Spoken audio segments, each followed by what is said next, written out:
Welcome back to the neighborhood, everybody, for the newest episode of Mr. Mortgage's Neighborhood.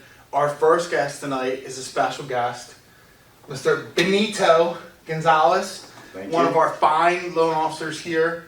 Benny, tell everybody kind of who you are, how you got here, what you did before, the easy stuff. Okay, it's kind of been a long journey for me. First of all, I've never done any type of sales in my life, so I never would imagine myself sitting here today. I was in law enforcement for almost 20 years. After I finished my law enforcement career, I did a little bit of hard labor work. I worked for FedEx for about 3-4 years delivering, which I actually like. Yeah. It's not really. If you want to make money, you know, if you want to kind of move up, it's not really. It's a younger person's game too. That too. I know with me, I'm not trying to do that. Yeah, that too. And I was actually introduced into this business by John Kennedy, one of our other loan officers, who was my neighbor, and he kind of talked me into it. I almost did real estate, and I was very fortunate. I had the time to study. I took three months out of my life just to study day and night, and here I am. I mean, Jim interviewed me before I even took the course. He said, "Listen, if you pass, you have a job." Yeah. And here I am. Yeah. And you are one of our bilingual loan officers. You do both Spanish and English-speaking borrowers. Is there any different feeling or any different sense of accomplishment closing a Spanish-speaking borrower as opposed to an English-speaking borrower? I think they're both similar. I mean, I deal with a lot of Spanish-speaking clients, and I do feel like a sense of, almost like a sense of responsibility, or kind of like, I'm Puerto Rican, my parents are Puerto Rican, and just to help someone from my community where I grew up at, or someone who doesn't speak English well, and they're here working hard and don't understand the loan process, just being able to help them. And when we close a loan, just the emotions that they get, because it seems like it's something they never thought in their lives that they'd be able to accomplish. And just to get that feeling at the end, it's amazing. Yeah, and we've done some presentations together, you by yourself, in some of the inner city sections. You know what I mean? The people with the not as good credit and things, and they're way tougher to get closed. Yes, they are. But they're way more rewarding. Yes, they when are. you get them done. I've went to a couple closings where I cried. Yeah. I mean, really, because the emotion that they show and that they feel, I feel it too. Yeah, and there's something to be said for, when you know in your heart that you're closing a loan, that most other people probably wouldn't have closed. Right. You're working with people, like, don't get me wrong, we're a volume-based business, so an $87,000 loan with a 620 credit score, you're going to beat your head against the wall, and it's going to suck the whole time going through. Yeah. But when you get them to the closing and it's all done, and you get to hand them the keys and see that go on, and you get to be there the minute they realize the dream that they really never thought they could do. Yeah. It's like it's better than the paycheck that you get. It's really rewarding. It really is. Yeah. So you've been doing this for a little over a year now?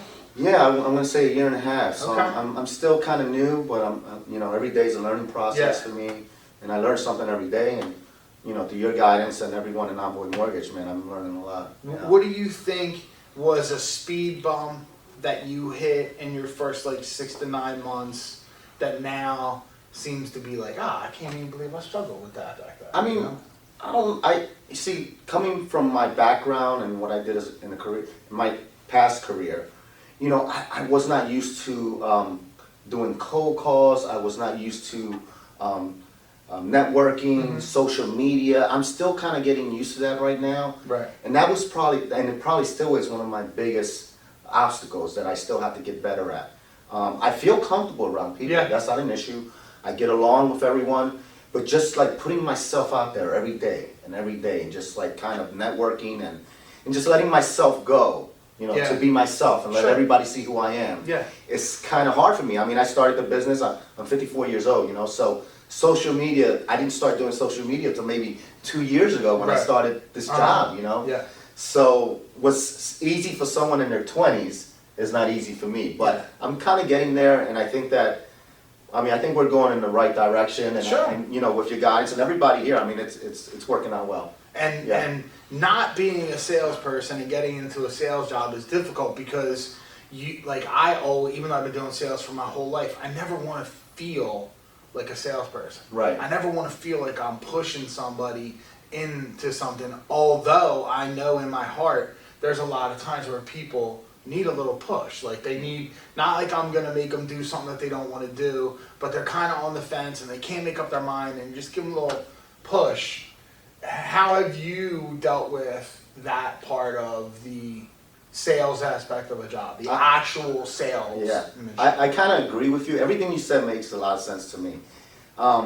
I don't feel like a salesperson. Right. I really don't. And, you know, I try not to be too pushy.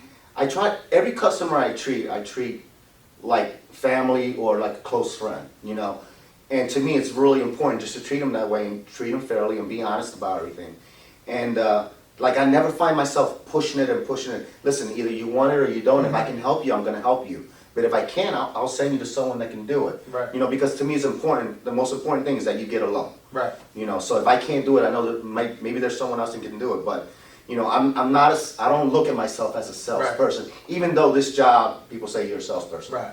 But I think you're more of a people person. Sure. And I think as you build relationships, as you go on through your career and people get to know who you are, you know, then you get to get more customers and everyone trusts you, you know. I like it. Yeah. All right.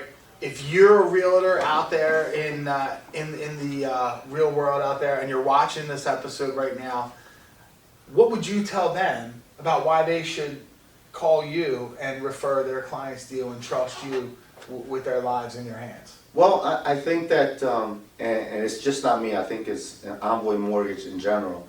We have a culture here where we treat everyone, you know, fairly. We treat them like family. And we really do care about you closing your loan. I mean, when you close your loan, it's such rewarding for all of us. Mm-hmm. And I just feel that this environment and this job, Envoy Mortgage, this is what we do. Yeah. You know, we make people happy. We want people to be happy. You know, so it's not just a job. You know, it's about making everyone happy. Awesome. Yeah. All right. Yeah. Here's your personal question, all right? Okay. Ready?